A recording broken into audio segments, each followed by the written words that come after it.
welcome to the India Development Debate. I'm Tamanna Inamdar, and today we're going to talk about consumption. The Federation of Auto Dealers put out numbers for the kind of actual sales of vehicles that we've been seeing. In May, no real surprise, we're down almost 90%, 87 odd percent compared to last year. The first few days of June, from when Unlock 1.0 has pretty much started, also don't seem very promising. On the other hand, you have a situation where biscuit maker Parle has seen its best sales in 8 decades over the last couple of months. Now, make no mistake, I'm not saying vehicles, two-wheelers and biscuits is the same thing. Obviously, they're not. They're very different kind of products at very different kind of price points. But it's important to see the range and understand where Indian consumption stands right now. It's crucial because remember, whenever we're talking about getting ourselves out of the COVID-induced economic quote-unquote coma, it's all about reviving demand. So where is that demand? Where is it coming in from? And where could it go next? What are the lessons we have from the data that is currently available? To speak on this, I'm joined today by Mayank Shah, Category Head of Parle Products. Vinkesh Gulati, Vice President of FADA, joins me on the show. And I'm also speaking with Nikhil Prasad Ojha, partner of Bain Company. Welcome to all of you and thank you for joining us today on the India Development Debate. Mr. Gulati, let me begin with you because FADA has put out its numbers today. No real surprises there, but the question I want to ask you is in a large part of the country, even before early June, dealerships had started opening up. We also had a lot of dealerships trying to move online, push out the orders which were already in place. Is there any kind of signs of demand that you see in any category at all? So, Tamanna, practically, you are right. May mid onwards, the dealerships all started opening. And during the lockdown period, in lots of discussion and the webinars, we have come to a conclusion that once the the lockdowns open, people will not want to go back to the public transport, metros and buses, and they will come to dealership flocking around to buy vehicles. But it actually didn't turn out the same way the researchers were happening. So we got a real big pull through digital demand because we got a lot of inquiries there, but the conversions weren't as great as what we expected. We can term it like it's still opening up. So May end, it wasn't actually fully open. The movement restrictions at some places were there, some were not. So it was a mixture bag of, so we cannot actually judge what happened in May. But yes, the way we look forward that at least rural was growing great. We saw tractor demands going in. So we thought once we open, the two-wheeler demand will come up and the initial small car demand, which is hatchbacks. We were expecting that these are the categories where we'll be looking towards a good start at least. Because if at least two-wheeler and small cars pick up, so there'll be some part of that dealership. Hasn't happened. That hasn't happened. Offices kind of beginning to open up and people beginning to move out again for work. So it's too early to say, but whatever the figures are showing and whatever the sentiments we are seeing, it is not happening the same way what we expected. Okay, let me go to the other end of the spectrum. And once again, disclaimer, I'm at no point suggesting it's as easy to buy a vehicle as it is to buy a packet of Parle G. I'm not suggesting that, but it's an interesting exercise in understanding the way demand works. Mayank, a statement a couple of days ago hit the headlines everywhere that Parle G has had its best sales in 8 decades. You will have not put out the details of the numbers yet, but it's great if you could share some perspective of the kind of jump in demand that you've seen. And it's also interesting because I remember at the beginning of the lockdown, I had a chance of speaking with you when there was a struggle with capacity utilization. Those problems seem to have been solved now. Yeah, so, we had discussed back then as well that, capacities slowly are, so probably, from the earlier days of lockdown to as, time moved on, capacities were continuously, increased in terms of utilization was increased because companies were trying out new things in terms of rationalizing SKUs, in terms of, probably trying and bringing in efficiencies by producing those packs which can be produced more with given limited set of labor. So those all things came in, and towards, as we speak, even today, the capacity is still not 100%. It's about, 80 to 90%. It's still not 100%. But, what companies did rightly was they decided on certain products. They decided on certain packs which are less labor intensive, so that even with the given limited labor, so even today as we speak, the central government dictate is not to use more than 50% of your labor, and that still remains. But companies have found out ways and means to improve their efficiency. So, see, it's the question of turning this adversity into an opportunity. How can you probably, realign your operations, think on your feet, and Yes. Do something that can. And I think if I remember it correctly, when we discussed last, I was even talking about certain sectors who would lead the revival, and food and staples was one of them. In fact, that would be the one which would be Yes. leading the revival. And I had even said back then that probably auto, airlines, and tourism may take a bit of time, and there would be certain sectors which will be disproportionately benefited out of this, like e-commerce and digital payments. So, it is up to those companies on how they take benefit of this particular situation in terms of, up their game in terms of either increasing their penetration or getting new consumers. No, right, absolutely. But the idea today is to understand a bit of where consumer demand is also coming from. What is the mindset of the consumer, and how crucial that mindset of the consumer and propensity to spend actually plays out into any kind of revival we may see. Nikhil, Bain has put out some very interesting data. On the basis of that, what is kind of your take on where consumer patterns are moving right now? Is it as clear-cut as saying that consumers are not interested in discretionary spends and are shoring up expenditure on staples? Tamanna, a few things. As you said, since the first week of April, all through till the first week of June, we've been regularly polling a number of consumers and number of households across urban, rural, and across different states of the country. So what I'm going to talk about is based on this work that Bain Company together with Price has been doing. And there are 3 or 4 important things to just take into account. The first of which is that this is a period where the macro will overwhelm the micro, by which I mean what is happening in the aggregate on the consumption expenditure by different household is going to be far more important than the sentiments of a single household. What do I mean by that? If you look at the total household consumption spend in the country, 2/3 of that comes from lower income and lower middle income households. That is the nature of the income distribution and the consumption distribution that we have. Importantly, for 70% plus of the households across income strata are either self-employed or casual wage. Now you can imagine that this is the set of household which bears the brunt of the lockdown like no other. As salaried people, many of us are more insulated from the effects of the lockdown than the casual wage or the self-employed one. And therefore, what you see is that most of these households have actually very actively curtailed their spends. They have shifted the spending that they are doing to the essentials.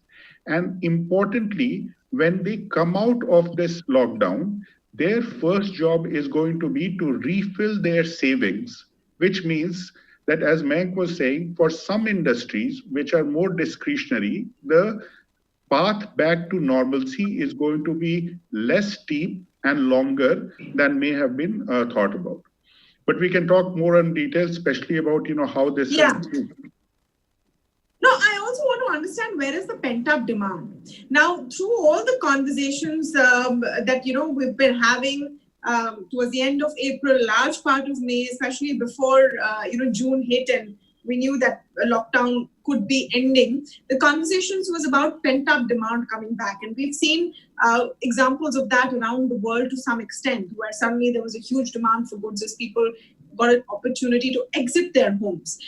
Where has that pent-up demand gone, or are we still waiting for it to come? Mayank, I just want you to speak about the experiences that you have seen at Parle, which have led to these massive sales coming in. Do you think there is a sort of refunneling of expenditure on items which seem more accessible, smaller ticket at this point, which could be helping? I wouldn't say that, it's that. Ideally, I would look at it a little differently. It is about where is it that you can spend today. And I'm talking about the salaried class that Nikhil was just talking about. Where is it that you can spend today? Can you go out for a movie? No. Can you go out to a mall? Can you go out for shopping? Not till very recently, you were, even in a position to order something online. I'm saying, a costly thing like a dress, apparel, or, jewelry or something like that. Because non-essentials were not even, allowed online delivery. So, and online sales. So, you had very limited avenues to spend, as a result of which, probably, to my mind, the only source of recreation available to most families with whatever, disposable income they had was either media or food. Now, media is not really much. Honestly, media is, your cable bill and your probably some OTT for which you're paying an annual subscription, or you're that. So, most of the funds or spends were happening on food. Now, it was not just regular food staples. See, the whole family got together. I mean, we heard a lot about, families coming together, doing various culinary experiments, cooking together, trying new dishes and all those. And, full entire Instagram was, flooded with those things, new dishes being baked and all. Where, food was used, probably smaller categories like dips, sauces, jams, jellies, squashes, cake mixes, which otherwise were very small, have seen triple-digit growth. I mean, that's the kind of demand that we have seen. Why? Because people, had that was the only avenue to spend. So it was also about where you can spend rather than what you will spend. Okay, there were no other avenues available for you to spend, and I think that was also partly responsible for the kind of growth that we saw in food and staples. No, but by that logic, now that your avenues have technically increased, I'm not talking about, a city like, say, Mumbai, where the cases are very high. I'm saying in the rest of the country, your avenues have increased. In some places, malls have opened, shopping centers have opened, standalone stores have opened. Then should the pent-up demand not be seen there? Nikhil, I want to get you in on this. Are we too early in judging where this pent-up demand is? Is it round the corner? Or is the fact that people are still fearful going to impact it? I mean, you look at the RBI's latest consumer confidence survey, and you know that people are still fearful about what the future holds. For sure, Tamanna. And in our research also, when we talk to the households, it is very important that, people who even till the middle of April were actually expecting the financial normalcy to come back to the pre-COVID levels in 3 months or so. Now we are in a situation where 60% of the households expect the financial normalcy to not come back till December of 2020 or January of 2021. Now that makes a significant dent in terms of, the type of consumption that you are willing to make in the current month. I will also refer you to the China experience in this, where just as we have seen in India, food and beverages remained upbeat, including, as Mayank pointed out, it was the addition of categories into the basket rather than substantial spike in the consumption of the standard categories. Second, things like beauty products and alcohol, they dipped during the lockdown, but they came back pretty quickly after the lockdown ended. But when it came to things like apparel or home improvement or furniture, those things actually took much longer to come back and haven't actually gone back to the pre-COVID levels yet. So even for us, we absolutely need to look at it category-wise, but we need to recognize the fact that given the income distribution and the employment structure of our country, normalcy as we knew it in January and February of this year is still going to be 9 months or more away. Okay. Mr. Gulati, is there any hope on the horizon for the automotive industry? And what happened to all of those predictions that, people are not going to want to travel in public transport, will at least buy a two-wheeler, if not a four-wheeler? See, practically, it's no point speculating today what is happening. So I was just having a chat with one of the seniors in banking. So they told me that for the past 2 months, which is April and May, they have seen 60% disbursement only on the salary, what they were doing every month. So think of that, if 40% of the amount is now not with the people. So what kind of discretionary spend or whatever the money they are left over after their essentials to think. So as far as I feel COVID is changing all our lives and forcing to look what is essential and what's not. And discretionary purchases will be the last to think of for anybody today. Even with after opening up, like even Delhi, Bombay, malls are opening up, but still you will see that all the high costly items will not see that much tandem coming in. And are these the indications that you're saying, Nikhil? That and when you say discretionary, to what extent? Because from what Mayank is describing, I mean, technically sources and dips and all of that also at certain price points and at certain income levels become discretionary. So will we have to redefine what people are going to be willing to spend on, and how big a factor will safety be? What can you safely buy, experience and use? No, indeed, safety and anything which has health connotations is absolutely something that's going to remain on trend for some time to come. Even in the lockdown and unlockdown, we expect that there will be more regional level lockdowns or more regional level restrictions as we go forward. We don't see a national reversal to lockdown anytime in the next many months to come. But as you pointed out, both Bombay and increasingly Delhi also, we are seeing greater incidence, etc. So there is going to be flux in the availability. To Mayank's, to the point that we were discussing right now, both with Vinkesh and Mayank, I do want to say this, that if you looked at the middle of April, there were two things that were happening, or late April, there were two things that were happening. One was back then, the higher income and the upper middle income households were their spendings, wherever it was decreasing, it was because of lack of availability. You can't go out, on the go consumption has completely disappeared. So you're buying at home packs, you're buying different categories, etc. But if you look at the same households in late May and early June, the first week of June, then their reason for restricting consumption is actually either current income being down or uncertainty about future income. What that means is that these people are saying that, yes, the markets are open and I have access now, but I'm no longer as sure, as Vinkesh just talked to us about the salary disbursements being lower, I'm not certain about what my income growth or my income certainty is. And therefore, I'm going to restrict how much I'm going to spend on discretionary categories. Well, that's a very important point. And that's why consumer sentiment comes in. It's important to bring demand back because that's when the wheels will really start moving. And for that, there has to be some kind of a feeling that, incomes will also stay. Meanwhile, people will spend more on packaged goods and food. It might affect the waistlines, but definitely bottom lines of companies like those of Mayank. Yes, ma'am. You want to come in?